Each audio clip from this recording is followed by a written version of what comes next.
Dikkat aziz do'stlar. Bugungi videomiz nafaqaxo'rlarimiz uchun hayotiy ahamiyatga ega bo'lgan o'zgarishlar haqida. Yaqinda qabul qilingan yangi qonun hujjatlari ko'plab savollarni keltirib chiqardi. Nafaqaxo'rlarga endi nimalar taqiqlanadi? Bu savolga bugun aniq va tushunarli javob beramiz. Bu ma'lumot siz va yaqinlaringiz uchun juda muhim bo'lishi mumkin. Shuning uchun videoni oxirigacha diqqat bilan tomosha qiling. Kanalimizga obuna bo'lishni va shu videoga like bosishni unutmang. Chunki bu ma'lumot ko'proq insonga yetib borishiga yordam beradi. Masalaning asosi avval qanday edi va hozir nima o'zgardi? Avvallari ko'pchilik nafaqaxo'rlar nafaqaga chiqqandan keyin ham faol hayot tarzini olib borar. O'z malaka va tajribalarini jamiyatga foyda keltirish uchun ishlatishda davom etar, qo'shimcha daromad topish uchun ishlashni davom ettirar edi. Ularning ish haqi pensiya miqdoriga bevosita ta'sir qilmasdi. Ya'ni pensiya to'liq miqdorda hech qanday kamayishlarsiz saqlanib qolaverardi. Bu holat albatta ko'plab keksalarimizga o'z byudjetlarini sezilarli darajada imkoniyatini berardi. Chunki ular ikki manbadan, ham pensiyadan, ham ish haqidan daromad olishlari mumkin edi. Masalan, ba'zi bir sohalarda, xususan mutaxassisligi talab yuqori bo'lgan sohalarda, masalan, tibbiyot, ta'lim yoki muhandislik yo'nalishlarida ishlashni davom ettirgan nafaqaxo'rlar ham pensiya, ham ish haqini to'laqonli olib, yaxshi turmush darajasiga ega bo'lishardi. Bu nafaqat ularning moliyaviy ahvolini yaxshilardi, balki ularga jamiyatda faol bo'lib qolish, o'z bilim va tajribalarini yoshlarga yetkazish imkoniyatini ham berardi. Ammo yaqinda qabul qilingan o'zgarishlarga ko'ra, ba'zi hollarda nafaqaxo'rlarning ish faoliyati ularning pensiya ta'minotiga jiddiy ta'sir ko'rsatishi mumkin. Aniqrog'i, endilikda ayrim turdagi qo'shimcha daromadlar yoki ma'lum bir lavozimlarda, ayniqsa davlat sektorida ishlash pensiya miqdorini qayta ko'rib chiqishga olib kelishi yoki hatto ba'zi imtiyozlarni bekor qilishga sabab bo'lishi mumkin. Bu ayniqsa davlat sektorida ishlashni davom ettirayotgan nafaqaxo'rlar uchun juda muhim.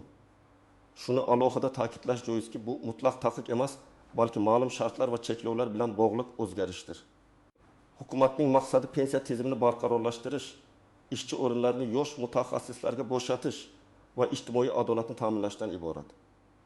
Bu o'zgarishlar pensiya tizimiga tushadigan yukni kamaytirish va resurslarni yanada samarali taqsimlashga qaratilgan. Batafsil tahlil, nimalarni bilish kerak, kimlar tashvishlanishi kerak va kimlar tashvishlanmasligi kerak endilikda. Bu o'zgarishlar asosan davlat sektorida mehnat faoliyatini davom ettirayotgan nafaqaxo'rlarga taalluqlidir. Avvalambor shuni tushunishimiz kerakki, agar siz davlat muassasasi, korxonasi yoki tashkilotida ma'lum bir lavozimda ishlashda davom etsangiz va bu ishdan olinayotgan ish haqi belgilangan me'yordan yuqori bo'lsa, pensiyangiz miqdori qayta ko'rib chiqilishi yoki hatto uning to'lovi vaqtincha to'xtatilishi mumkin. Keling, bir nechta aniq misollarga e'tibor qaratamiz. Bu sizga vaziyatni yanada aniqroq tushunishga yordam beradi. Birinchi misol. Davlat maktabining o'qituvchisi. Faraz qilaylik, Malikaxon 15 yoshda.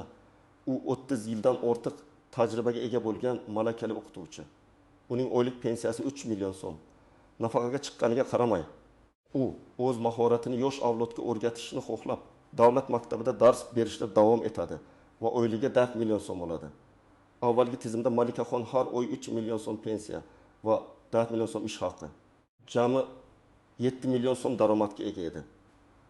Bu juda yaxshi moliyaviy holat edi. Yangi qoidalar joriy etilgandan so'ng Malikaxonning pensiya to'lovi vaqtincha to'xtatilishi mumkin. Chunki u davlat muassasasida yuqori oylik maosh bilan ishlashni davom ettirmoqda. Bu holatda unga faqat ish haqi 4 million so'm to'lanadi. Pensiya esa to'liq ish faoliyatini tugatgandan so'ng qayta tiklanadi. Bu o'zgarishning sababi asosan davlat byudjetiga tushadigan yukni kamaytirish va pedagogika sohasiga yosh, yangi kadrlar kelishini rag'batlantirishdir. Davlat maktablarida tajribali o'qituvchilarning ishlashda davom etishi bir tomondan yaxshi, ammo yosh kadrlarning ish topish imkoniyatlarini cheklash ham inobatga olinishi kerak degan yondashuv paydo bo'ldi. Ikkinchi misol, davlat shifoxonasining shifokori. Endi 70 yoshli Ahmad akani olaylik. U malakali jarroh.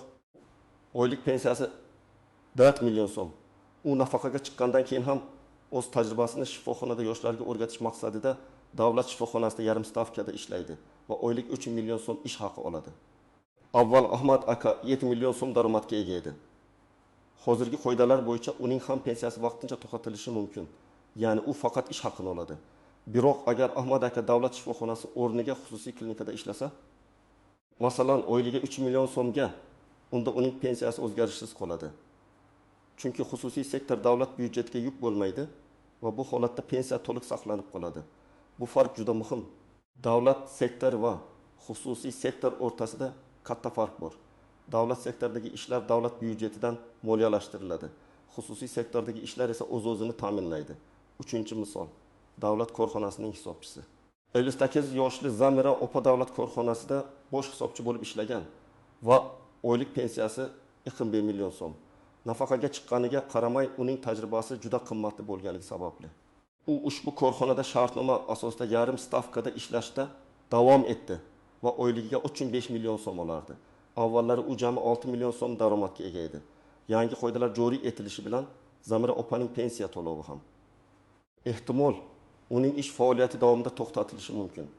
U faqat ish haqini oladi. Bu yerda ham maqsad davlat korxonalarida ishchi o'rinlarini optimallashtirish va yosh energetik kadrlarning ko'proq ishga jalb qilinishiga sharoit yaratishdir. Bu shuningdek davlat mablag'larini yanada samarali taqsimlashga qaratilgan harakatdir. 4-misol, xususiy qo'riqlash firmasining xodimi, endi esa Vazgen akaga e'tibor beraylik.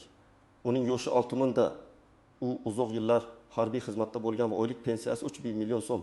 Nafaqaga chiqqandan so'ng u o'zining bo'sh vaqtini unumli o'tkazish maqsadida xususiy qo'riqlash firmasiga ishga joylashadi va oyligiga 2 million so'm oladi. Bu holatda Vazgen akaning pensiyasi o'zgarishsiz qoladi va u har oy 5 million so'm pensiya va 2 million so'm ish haqi, jami 5 million so'm daromad oladi. Chunki u xususiy sektorda ishlayapti va uning daromadi davlat byudjetiga qo'shimcha yuk yaratmaydi. Bu misol shuni ko'rsatadiki, o'zgarishlar asosan davlat sektoriga yo'naltirilgan bo'lib, xususiy sektorda ishlayotgan nafaqaxo'rlarga deyarli ta'sir qilmaydi. Xulosa qilib aytganda, agar siz davlat tashkilotida ma'lum bir miqdorda yuqori oylik bilan ishlayotgan nafaqaxo'r bo'lsangiz, pensiyangizni to'lash vaqtcha to'xtatilishi mumkin. Bu o'zgarishlarning asosiy sabablari davlat byudjetining barqarorligini ta'minlash, pensiya tizimini yanada adolatli qilish va yosh mutaxassislarga ish o'rinlarini bo'shatishdir. Shu bilan birga, bu qoidalar har bir nafaqaxo'rga birdek ta'sir qilmaydi, balki ularning ish joyi va daromad manbai asosida farqlanadi. Kimlar tashvishlanishi kerak? Davlat sektorida yuqori maosh bilan ishlayotganlar. Kimlar tashvishlanmasligi kerak? Xususiy sektorda ishlayotganlar, nogironlik yoki boquvchisini yo'qotganlik pensiyasi oluvchilar. Istisnolar, tuzoqlar va noaniq nuanslar albatta har qanday qoida o'z istisnolari va o'ziga xos jihatlariga ega. Bu yangi tartib ham bundan mustasno emas. Keling, bu qoidalarning nozik tomonlari, yashirin tuzoqlari va ko'pchilik e'tibor bermaydigan muhim nuanslarini chuqurroq ko'rib chiqaylik. Bu ma'lumotlar sizni kutilmagan vaziyatlardan himoya qilishga yordam beradi. Istisnolar va kimlar tashvishlanmasligi kerak? Birinchidan, nogironlik pensiyasi oluvchilar. Agar siz nogironlik pensiyasi oluvchi bo'lsangiz va mehnat faoliyatini davom ettirsangiz, aksariyat hollarda bu sizning pensiyangizga ta'sir qilmaydi. Nogironlik pensiyalari ijtimoiy himoya chorasi bo'lib, ular mehnatga layoqatlilik darajasini inobatga olgan holda tayinlanadi. Agar siz mehnat qilish qobiliyatingiz cheklangan bo'lsa-da, imkoniyatingizdan kelib chiqib ishlasangiz, bu sizning huquqingiz hisoblanadi va pensiya to'lovingiz davom etaveradi. Masalan, Girdim yoshli Gulnora 2-guruh nogirini bo'lib, oylik 2,1 million so'm nogironlik pensiyasi oladi. U uyda internet orqali xususiy kompaniya uchun veb-saytlar dizayni bilan shug'ullanadi va oyligiga 2,5 million so'm daromad topadi. Bu holatda uning nogironlik pensiyasi o'zgarishsiz qoladi. Chunki uning mehnat faoliyati uning hayot kechirish uchun muhimdir va nogironligi sababli uning imkoniyatlari cheklangan. Ikkinchidan, boquvchisini yo'qotganlik pensiyasi. Agar siz boquvchini yo'qotganlik pensiyasi olsangiz, sizning ish faoliyatingiz odatda bu pensiyaga ta'sir qilmaydi. Bu pensiya marhumning oila a'zolarini ijtimoiy himoya qilishga qaratilgan bo'lib, u shaxsning shaxsiy daromadiga bog'liq emas. Bu ijtimoiy kafolat turidir. Misol uchun, Erbun yoshli Dilobar opaning turmush o'rtog'i vafot etgan va u yosh farzandlari bilan boquvchisini yo'qotganlik pensiyasi oladi. Miqdori 2 million so'm. U xususiy bog'chada tarbiyachi bo'lib ishlaydi va 3 million so'm ish haqi oladi. Uning pensiyasi to'lag'onli saqlanib qolaveradi. Chunki bu pensiya uning oilasining tirikchiligi uchun beriladi. Uchinchidan, xususiy sektordagi ish va tadbirkorlik. Yuqorida aytib o'tganimizdek, agar siz xususiy korxonada ishlasangiz yoki tadbirkorlik faoliyatini yuritib, o'zingiz uchun ishlasangiz, bu sizning pensiya to'lovingizga ta'sir qilmaydi. Hukumat tadbirkorlikni va xususiy sektorni rivojlantirishni rag'batlantirayotgani sababli bu yo'nalishdagi faoliyat cheklanmaydi. Bu esa nafaqaxo'rlar uchun qo'shimcha daromad topishning eng xavfsiz va kafolatli yo'lidir. To'rtinchidan, ma'lum bir past daromadli ishlar. Ba'zi hollarda agar sizning qo'shimcha ishdan topayotgan daromadingiz juda past bo'lsa, masalan, belgilangan minimal ish haqining ma'lum bir foizdan oshmasa, u holda pensiyangiz to'xtatilmasligi mumkin. Bu ko'pincha kichik hajmdagi va vaqtinchalik ishlarga taalluqlidir. Lekin bu mezonlar mintaqaviy va qonuniy hujjatlarga qarab farq qilishi mumkin. Shuning uchun aniq ma'lumot olish zarur. Bu holat asosan aholining eng himoyaga muhtoj qatlamini qo'llab-quvvatlashga qaratilgan. Yashirin tuzoqlar va e'tiborsiz qoldirmaslik kerak bo'lgan nuanslar. Birinchi tuzoq ma'lumotlarni yashirishga urinish. Ba'zi nafaqaxo'rlar o'zlarining ish faoliyatini rasmiylashtirmasdan yoki daromadlarini yashirishga urinishi mumkin. Bu juda xavfli yo'l. Pensiya jamg'armasi va boshqa davlat organlari o'rtasida ma'lumot almashinuvi tizimi tobora takomillashib bormoqda. Zamonaviy axborot texnologiyalari barcha ma'lumotlarni tezkorlik bilan aniqlash imkonini beradi. Agarda sizning yashirin ishingiz aniqlansa, siz nafaqat pensiya to'lovlaridan mahrum bo'lishingiz, balki ortiqcha olingan summalarni pensiya va jarimalar bilan birga qaytarishingizga to'g'ri keladi. Bu esa sizning moliyaviy ahvolingizni yanada og'irlashtiradi. Misol uchun 62 yoshli Mansur aka davlat tashkilotida noqonuniy ravishda, ya'ni shartnomasi rasmiylashtirilmagan holda yarim stavkada ishlaydi va oyligiga 2 million so'm oladi. Uning pensiyasi esa 3 million so'm. Agar uning bu faoliyati aniqlansa, uning pensiyasi to'xtatiladi va undan avvalgi davr uchun ortiqcha to'langan pensiya summasi talab qilinadi. Ikkinchi tuzoq. Qoidalarni noto'g'ri tushunish. Qonunchilikdagi o'zgarishlar doim ham sodda va tushunarli bo'lavermaydi. Ba'zida bir xil lavozimlar turli nomlar ostida bo'lishi yoki ish sharoitlari boshqacha talqin qilinishi mumkin. Shuning uchun har doim ishonchli manbalardan aniq ma'lumot olish va tushunmovchiliklarni oldini olish juda muhim. Masalan, konsultant yoki maslahatchi lavozimlari davlat sektorida bo'lsa, ular ham cheklovlarga tushishi mumkinligini ko'pchilik bilmaydi. Chunki bu lavozimlar odatda ishchi lavozimi hisoblanmaydi, ammo baribir davlat byudjetidan moliyalashtiriladi. Uchinchi nuans, pensiyaning qayta hisoblanishi. Agar siz ishlashni to'xtatganingizdan keyin pensiya to'lovingiz qayta tiklansa, uning miqdori oxirgi ish stajingiz va topgan daromadingiz hisobga olinib qayta hisoblanishi mumkin. Bu esa ba'zida pensiya miqdorining o'sishiga olib kelishi mumkin. Ammo bu avtomatik ravishda sodir bo'lmasligi mumkin. Shuning uchun bu masala bo'yicha pensiya jamg'armasiga murojaat qilish kerak. Misol uchun, Zamira opaning pensiyasi ishdan ketganidan keyin qayta hisoblanadi va uning oxirgi ish staji qo'shilib, pensiyasi 2,5 million so'mdan 2,7 million so'mga o'sishi mumkin. Bu albatta ijobiy o'zgarish bo'ladi. To'rtinchi nuans, ish stajining davom etishi. Pensiya to'xtatilgan davrda ham agar siz rasman ishlashni davom ettirsangiz, sizning ish stajingiz to'planadi. Bu kelajakda sizning pensiya miqdoringizni qayta hisoblashda ijobiy rol o'ynashi mumkin. Aynan shu sababli, agar sizda davlat sektorida ishlashni davom ettirish imkoniyati bo'lsa va bu sizning moddiy ahvolingizni yaxshilasa, bu variantni ham ko'rib chiqish maqsadga muvofiqdir. Faqatgina o'zgarishlarni to'liq tushungan holda va barcha huquqiy oqibatlarni inobatga olgan holda. 5-nuans, hududiy farqlar va maxsus dasturlar. Garchi umumiy qoidalar mamlakat bo'ylab bir xil bo'lsa-da, ba'zi bir chekka hududlar yoki muayyan sohalar, masalan, yetishmovchilik bo'lgan qishloq tibbiyoti yoki ta'limi uchun maxsus rag'batlantirish dasturlari yoki istisnolar joriy etilishi mumkin. Bu haqda mahalla pensiya jamg'armasi bo'limlaridan aniq ma'lumot olish muhim. Chunki bu turdagi dasturlar doimiy ravishda yangilanib boradi. Ushbu istisnolar va nuanslarni bilish sizga to'g'ri qaror qabul qilishda va moliyaviy rejalaringizni tuzishda yordam beradi. Har doim oldindan o'ylab ish tutish va ma'lumotlarga ega bo'lish muhimdir. Amaliy maslahatlar. Tomoshabin nima qilishi kerak? Xo'sh, aziz tomoshabinlar, bu yangi qoidalar joriy etilgan bir paytda siz nima qilishingiz kerak? Qanday qadamlarni qo'yish maqsadga muvofiq bo'ladi? Mana siz uchun aniq va amaliy tavsiyalar.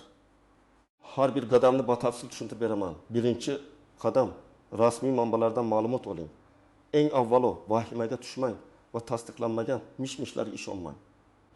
Vaziyatni to'g'ri baholash uchun faqatgina rasmiy manbalarga murojaat qiling. O'zbekiston Respublikasi Vazirlar Mahkamasining normativ huquqiy hujjatlar portali Lex.uz, Adliya vazirligining rasmiy sayti. Shuningdek, Moliya vazirligi huzuridagi Pensiya jamg'armasining rasmiy veb saytida va uning ijtimoiy tarmoqlardagi sahifalarini muntazam kuzatib boring. Yangi qonun hujjatlari va ularga kiritilgan o'zgartirishlar haqidagi barcha ma'lumotlarni aynan shu yerlardan topishingiz mumkin. Faqatgina tekshirilgan va tasdiqlangan ma'lumotlarga ishoning, chunki bu sizning kelajagingiz uchun muhim. Ikkinchi qadam, pensiya jamg'armasi mutaxassislari bilan shaxsan maslahatlashing. Sizning shaxsiy vaziyatingizga qarab qoidalar turlicha talqin qilinishi mumkin.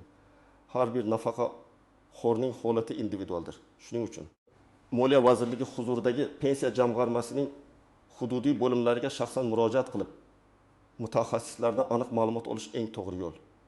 Ular sizning ish joyingiz, lavozimingiz, ish haqingiz va pensiya turiga qarab sizga qanday ta'sir qilishini tushuntirib berishadi. Bu maslahat sizga eng to'g'ri qarorni qabul qilishga yordam beradi. Uchrashuvga borishdan oldin quyidagi hujjatlarni tayyorlab oling va o'zingiz bilan olib boring. 1. O'zbekiston Respublikasi fuqarosining pasporti. 2. Pensiya guvohnomangiz. Ut, agar hozirda ishlayotgan bo'lsangiz, mehnat shartnomangizning nusxasi va oxirgi 3 oylik ish haqi to'g'risidagi ma'lumotnomani tayyorlab boring. 4. O'zingizni qiziqtirgan barcha savollarni oldindan yozib oling. Shunda hech qaysi muhim savol javobsiz qolmaydi. Masalan, mening pensiyam necha foizga kamayadi? Agar ishdan ketsam, pensiyam qachon tiklanadi va qayta hisoblanadimi? Xususiy sektorda ishlashimga ruxsat beriladimi va pensiyam saqlanib qoladimi? Kabi aniq savollarni bering. 3-qadam, mehnat shartnomangizni ko'rib chiqing va ish beruvchingiz bilan maslahatlashing. Agar siz ishlayotgan bo'lsangiz, ish beruvchingiz davlat tashkilotimi yoki xususiy sektorga tegishlimi? Aniqlang. Bu juda muhim farq, chunki yuqorida ta'kidlaganimizdek, xususiy sektorda ishlash ko'p hollarda pensiyaga ta'sir qilmaydi. Agar siz davlat sektorida ishlayotgan bo'lsangiz, ish beruvchingiz bilan ham ushbu yangi qoidalar haqida gaplashib oling. Ular ham yangi qonunchilikka muvofiq zaruriy choralar ko'rishlari kerak va sizga qanday variantlarni taklif qilishlari mumkinligini muhokama qiling. Ba'zi ish beruvchilar o'z xodimlariga moslashuvchan ish jadvali yoki lavozim o'zgartirishni taklif qilishi mumkin. 4-qadam, moliyaviy rejalaringizni qayta ko'rib chiqing. Agar sizning pensiyangizga ta'sir qilish ehtimoli yuqori bo'lsa, o'z moliyaviy rejalaringizni qayta ko'rib chiqishingiz kerak. Bu sizning kelajakdagi moliyaviy barqarorligingiz uchun muhim. Quyidagi variantlarni ko'rib chiqish mumkin. Men davlat sektoridagi ishingizdan voz kechish va faqat pensiya hisobiga yashash, agar bu sizning moliyaviy ahvolingizga mos kelsa. 2. Xususiy sektorda yangi ish topish. Bu sizga ham pensiyani, ham ish haqini olish imkoniyatini beradi. Masalan, davlat maktabidan xususiy o'quv markaziga yoki davlat shifoxonasidan xususiy klinikaga o'tish. Ish vaqtingizni qisqartirish. Ba'zi hollarda agar sizning daromadingiz ma'lum bir chegaradan past bo'lsa, pensiyangiz saqlanib qolishi mumkin. Bu haqda pensiya jamg'armasidan aniq ma'lumot oling. 4. Tadbirkorlik faoliyatini boshlash. Agar sizda biron bir hunar yoki ko'nikma bo'lsa, o'zingiz uchun ishlashni boshlashingiz mumkin. Bu davlat tomonidan ham qo'llab-quvvatlanadi va ko'pincha qo'shimcha daromad manbai bo'lib xizmat qiladi. 5. Daromadingizni to'liq va shaffof tarzda rasmiylashtirish. Har qanday yashirin daromadlar yoki noqonuniy ish faoliyatidan uzoqroq turing. Bu sizga kelajakda jiddiy muammolar tug'dirishi mumkin va jazo choralariga sabab bo'lishi mumkin. 5-qadam, doimiy monitoringda bo'ling. Qonunchilik dinamik jarayon bo'lib, vaqt o'tishi bilan o'zgarishlar kiritilishi mumkin. Shu sababli pensiya masalalariga oid yangiliklarni muntazam kuzatib boring va pensiya jamg'armasi yoki boshqa vakolatli organlarning rasmiy e'lonlariga e'tibor qarating. Yangi tahrirdagi qonun hujjatlarini muntazam o'rganish sizni har doim xabardor qiladi. Bu tavsiyalar sizga ushbu yangi vaziyatda to'g'ri yo'nalishni topishga va o'zingizni moliyaviy jihatdan himoya qilishga yordam beradi degan umiddaman. Har bir vaziyat o'ziga xos bo'lganligi sababli shaxsiy maslahat olishdan cho'chmang. Xulosa va yakuniy taklif xulosa qilib aytganda, nafaqaxo'rlarimiz uchun joriy etilgan yangi qoidalar asosan davlat sektorida ishlayotganlarni qamrab oladi. Endilikda davlat ishida yuqori maosh bilan ishlash ba'zi hollarda pensiya to'lovining vaqtincha to'xtatilishiga olib kelishi mumkin. Lekin xususiy sektordagi ish, tadbirkorlik faoliyati, shuningdek nogironlik yoki boquvchisini yo'qotganlik pensiyalari ko'pincha bu cheklovlarga tushmaydi va to'liq hajmda saqlanib qoladi. Va eng muhimi, bu mutlaq taqiq emas, balki aniq shartlarga bog'liq bo'lgan tizimli o'zgarishdir. Unutmangki, har doim rasmiy manbalardan ma'lumot oling va kerak bo'lganda mutaxassislardan maslahat so'rang. Umid qilamanki, bu ma'lumot siz uchun foydali bo'ldi. Fikrlaringizni izohlarda yozib qoldiring. Ushbu videoga like bosing va kanalimizga obuna bo'ling. Biz siz uchun eng dolzarb ma'lumotlarni yetkazishda davom etamiz. Keyingi videolarda yana ko'rishguncha aziz do'stlar,